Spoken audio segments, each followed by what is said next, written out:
Hey y'all, it's Bookishrealm and I'm back with another video. As you can see from the title today, I'm going to be reacting to Amazon's list of top 100 young adult novels someone should read in their lifetime.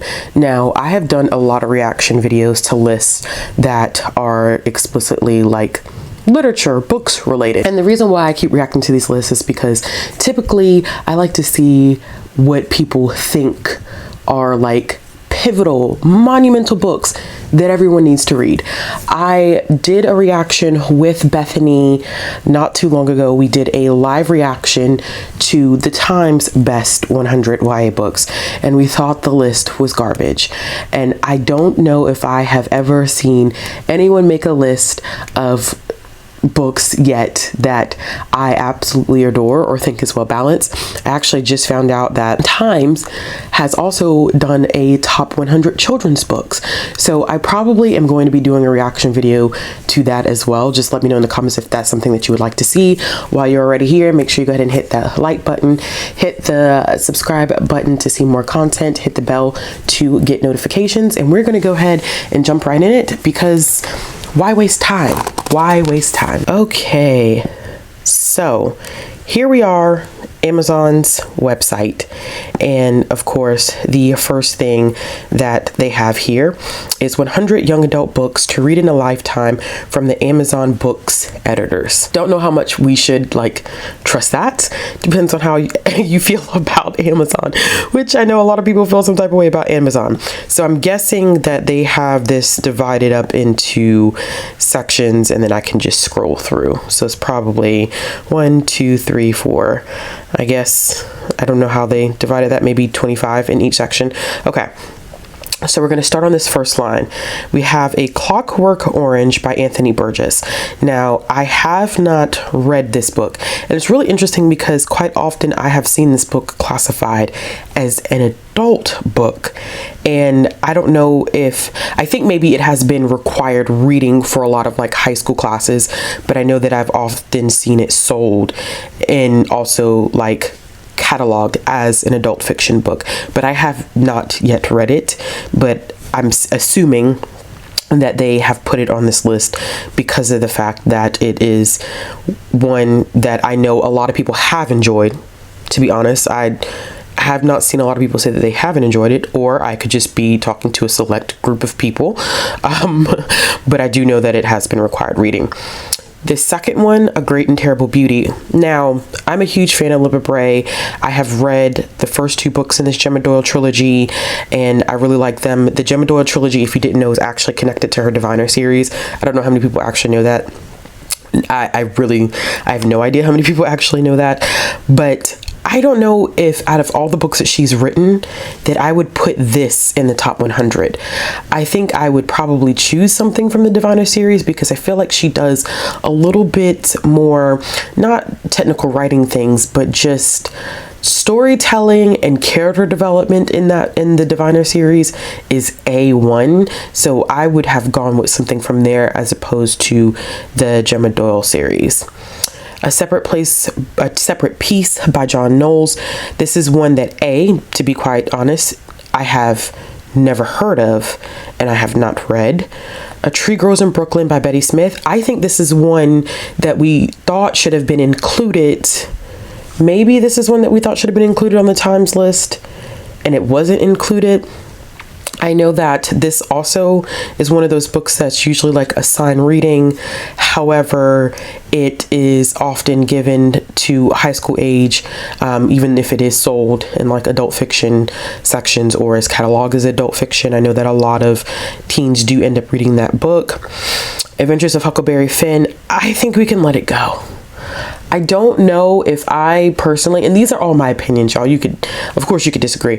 I don't know if I would say that this is one that everybody needs to read. Like, I just feel like it was required reading when I was growing up. I had to read it when I was in school. I'm sure a lot of people within my generation have had to read it, but most kids, I just feel like it's had its place in literature. And I don't know if I would say like this is one of the 100 books that you need to read in your lifetime. I think it is a great sample of what American literature was like, but I wouldn't put it in something like, oh, in your lifetime you should read The Adventures of Huckleberry Finn, for a lot of reasons. There are a lot of reasons for that. American Born Chinese by Jin Luen Yang. I am so happy to see this on this list because it is an amazing teen graphic novel.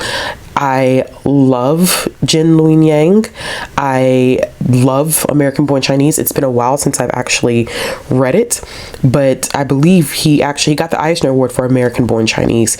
He just recently did a post about that sometime this week where he was accepting the Eisner Award and his son was with him, and now his son is 18 and he actually ended up helping his dad with dragon hoops. So happy to see a graphic novel on this list. Not 100% shabby just yet. Anne Frank, The Diary of a Young Girl. I'm not surprised to see that one. That is often required reading. It is a very important text. It's been years since I've read The Diary of a Young Girl. I do think that this is one that at least people should read once in their lifetime, if not more.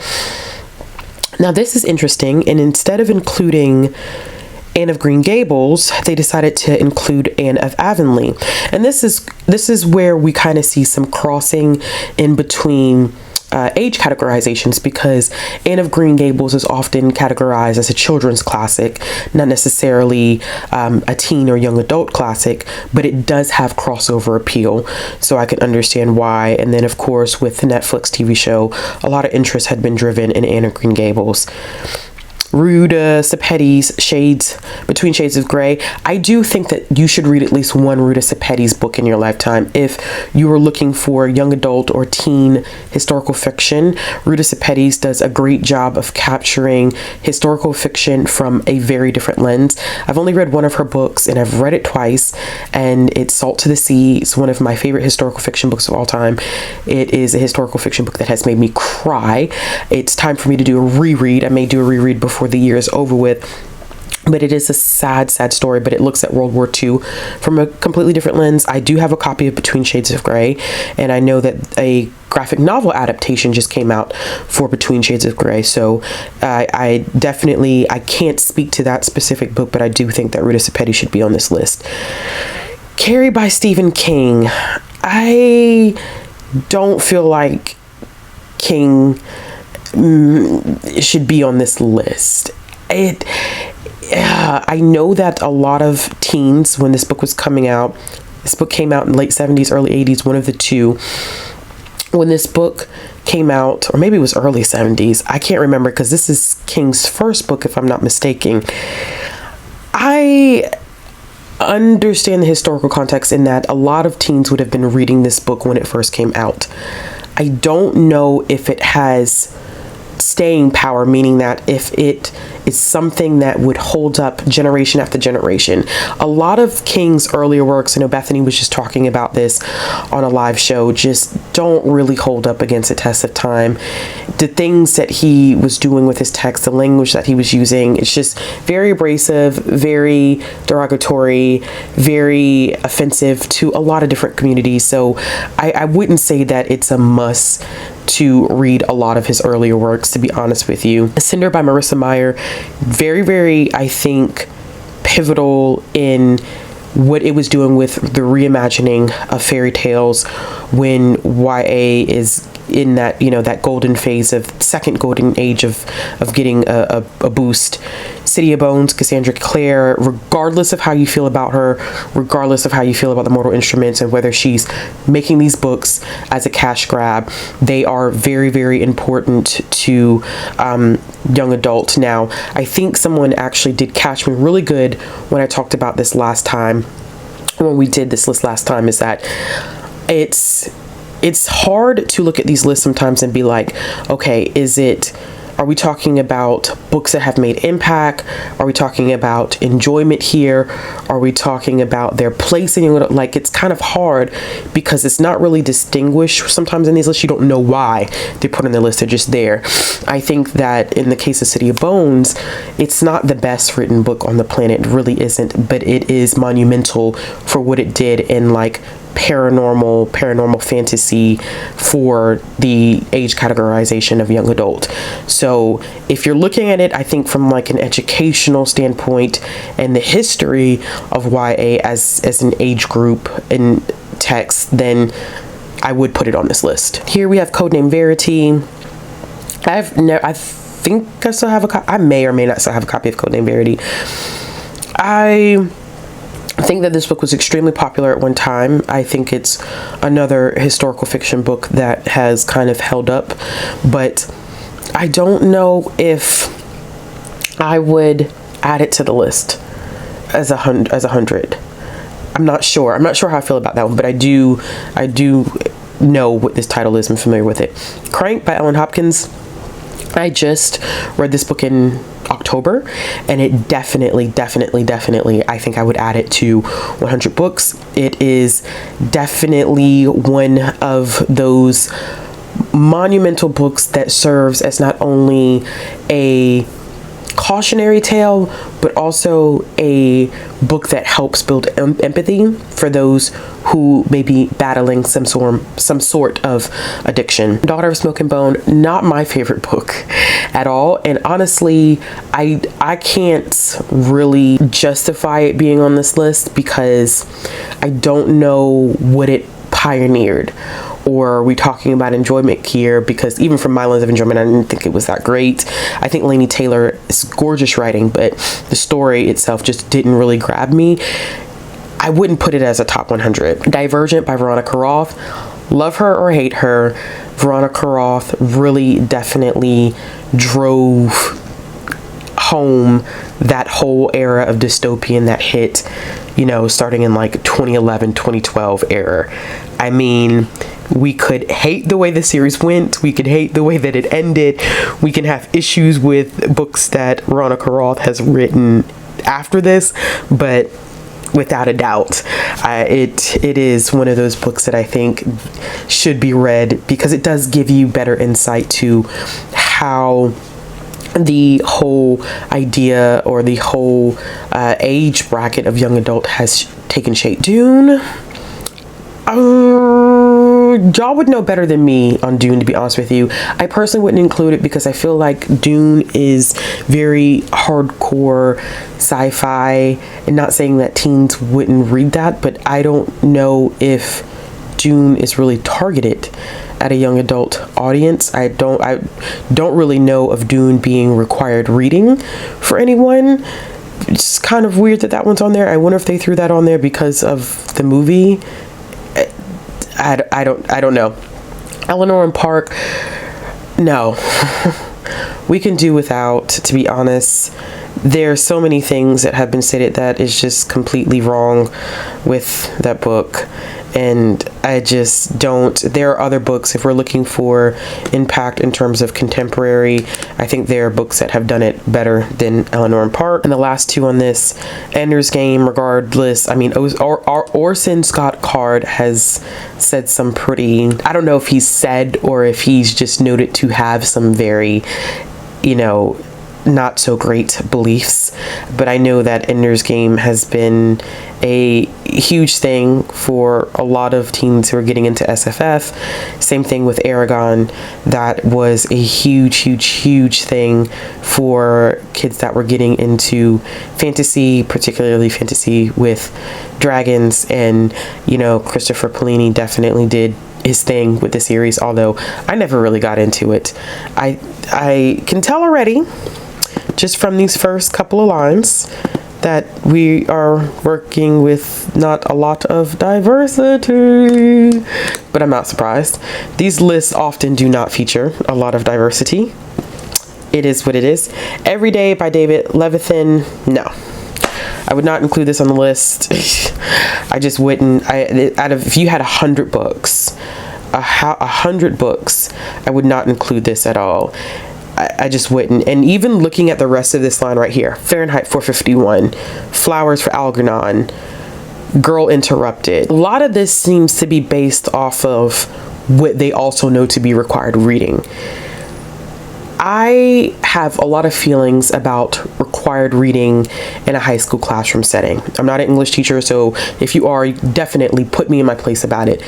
I just feel like what I was reading in school and what a lot of kids are exposed to in terms of classics, it's not always necessary to stick with the same things.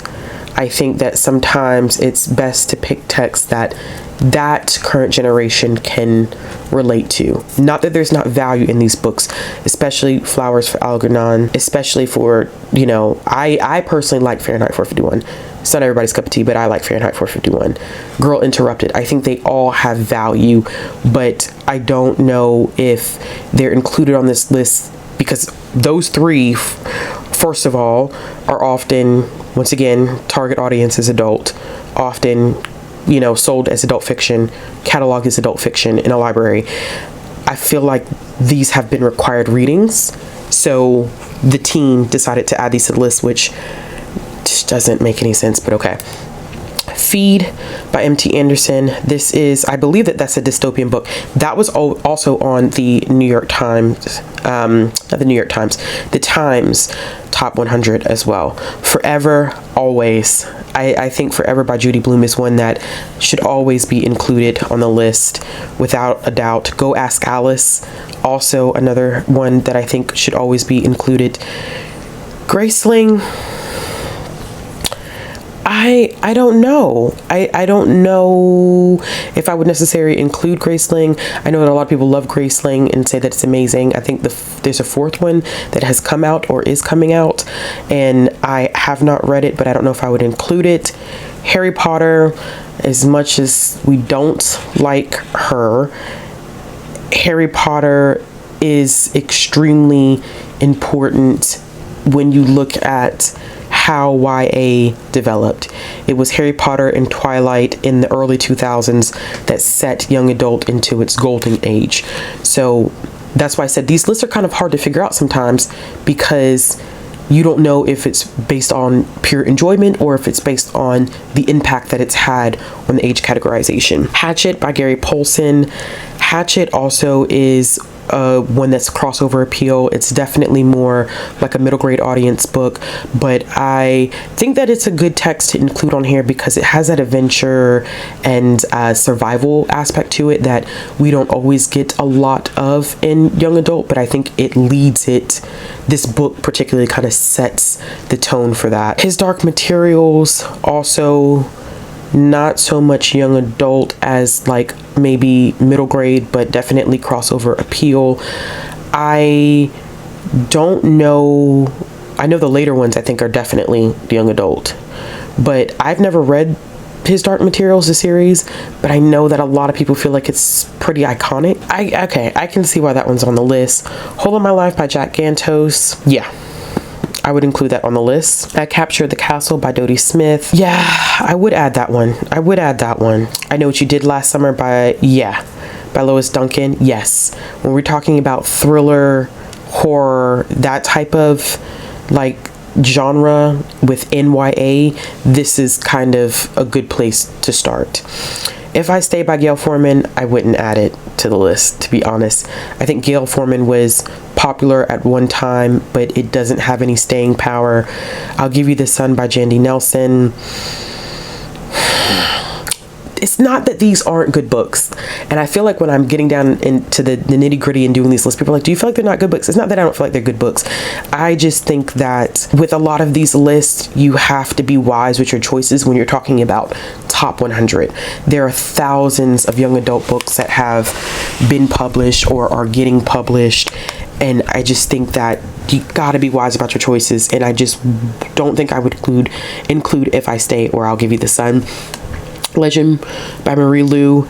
I definitely think that Marie Lu should be on this list. I don't know if Legend is the book that I've never read Marie Lu, that's why I say that. I don't know if that's the book that should be on there because I have no experience in reading that. Little Brother, that's a good selection, which I would not have guessed that they would put on there.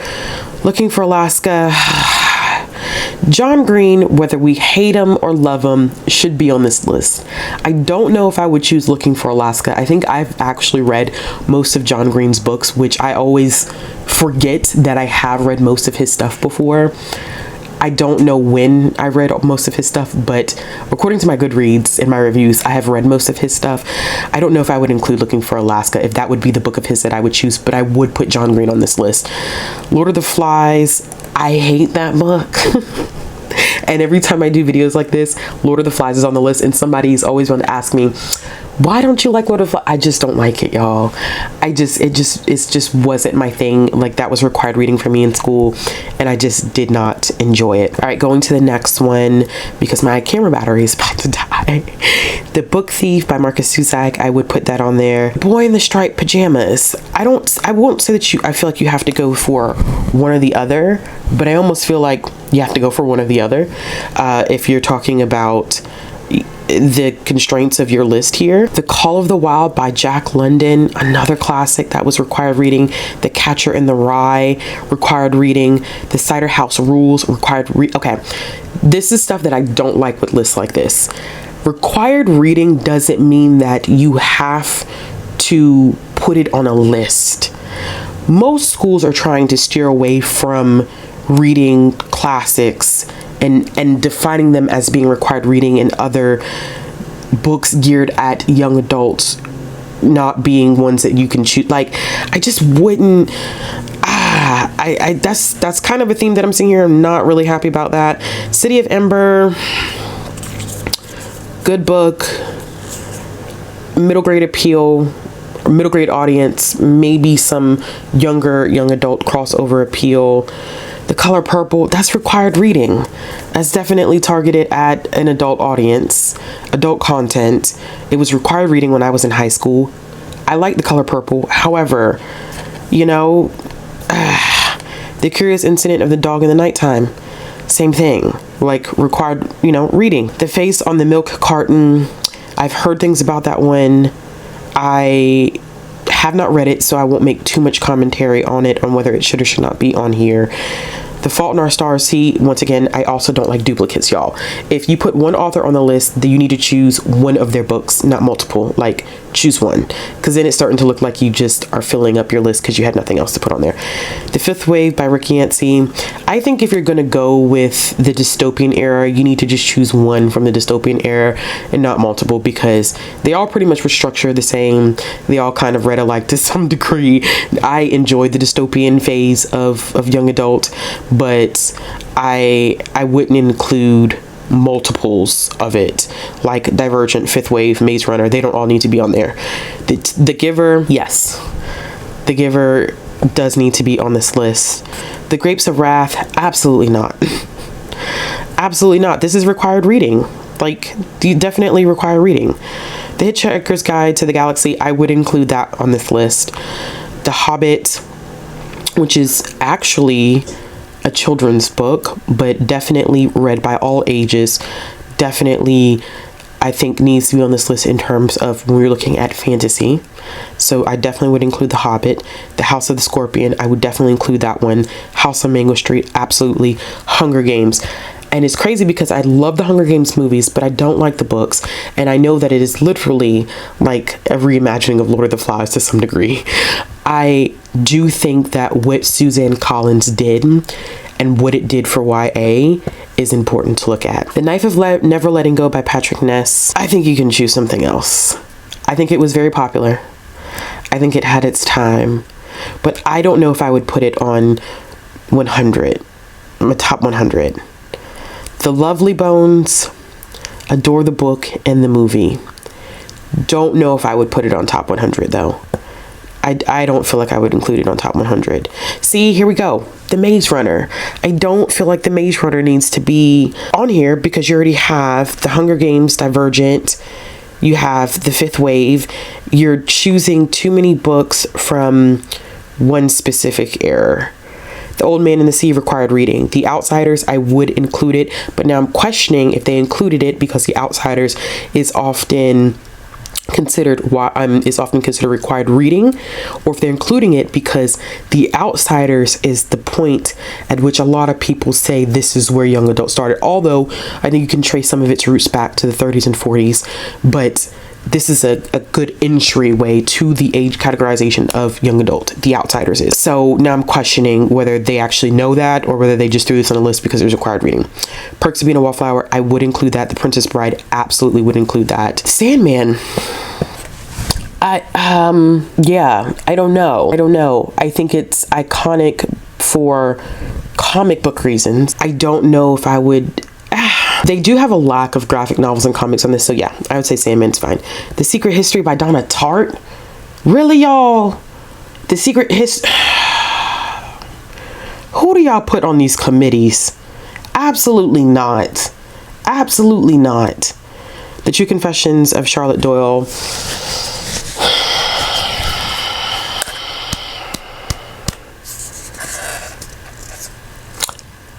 Crossover appeal. It's children's, but maybe a young adult audience.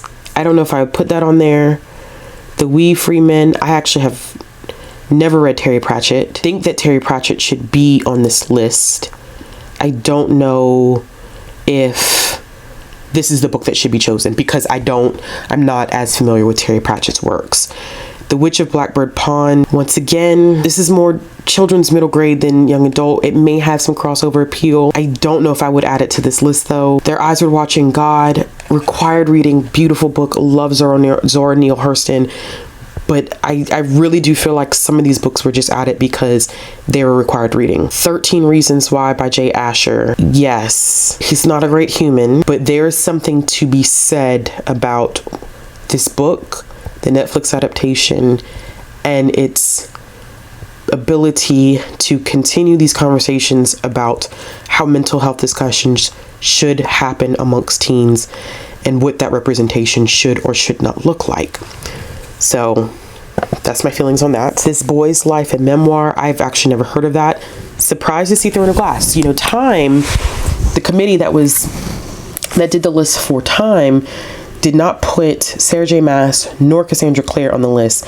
And I always say, regardless of how you feel about the two of them and the things that they have done, I do believe that their books are monumental to young adult. I do believe that they are important to young adult.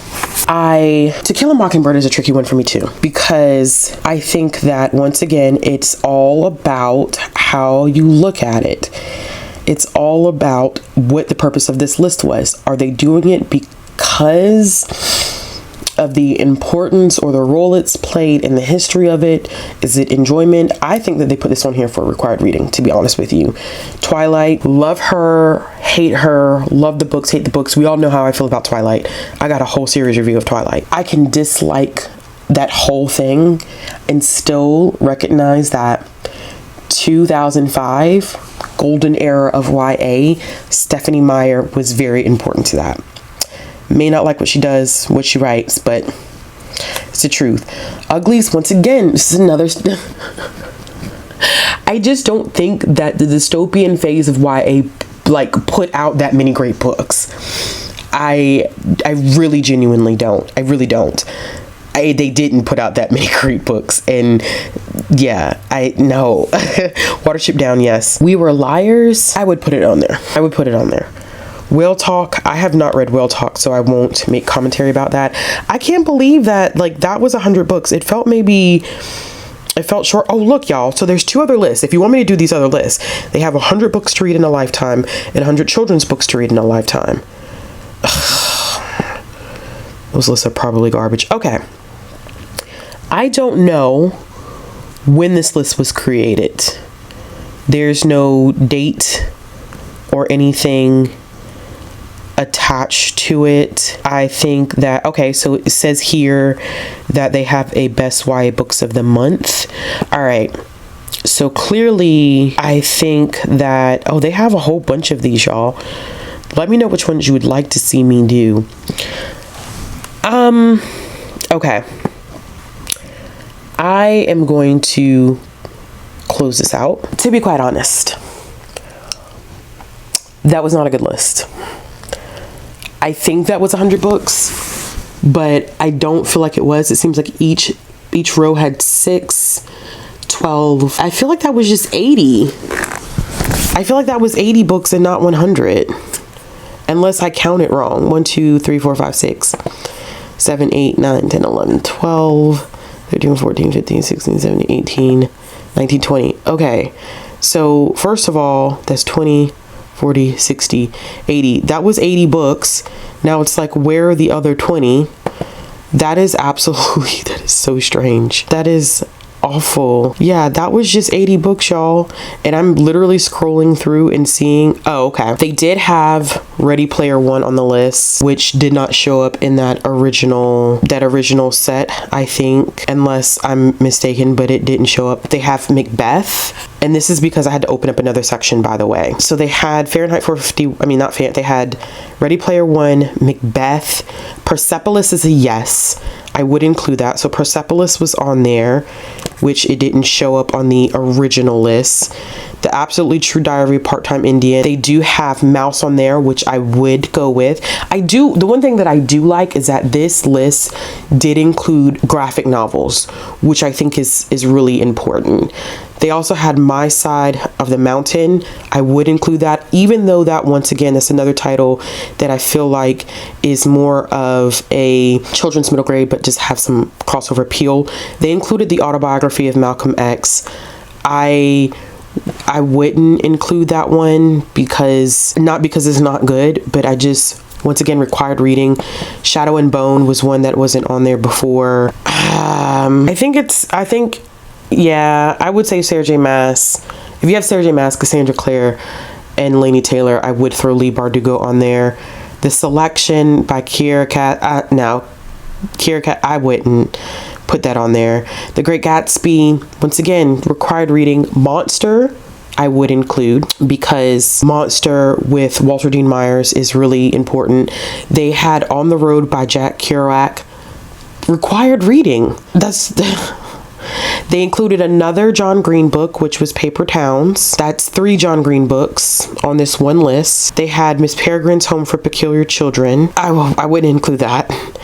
They have Sisterhood of the Traveling Pants. I would include that on the list.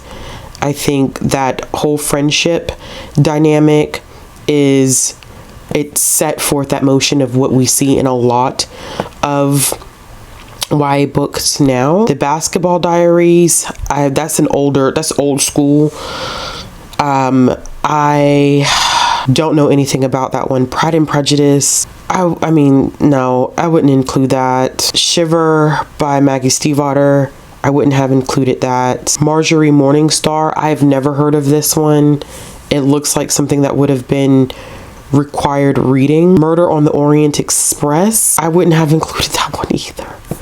That's required reading. Y'all, they did not do a good job with this list. This list was not. Then they also included Fangirl by Rainbow Rowell, so that's the second book by Rainbow Rowell. I wouldn't put her on the list at all. And that's the second book that they decided to add by her. And that's it. So I hope that makes it out to 100. If not, that's literally all the books that I see. And I didn't realize that you actually had to open up another section in order to... Oh, y'all, that was horrible. Okay, so first of all, there's no newer titles on that list whatsoever.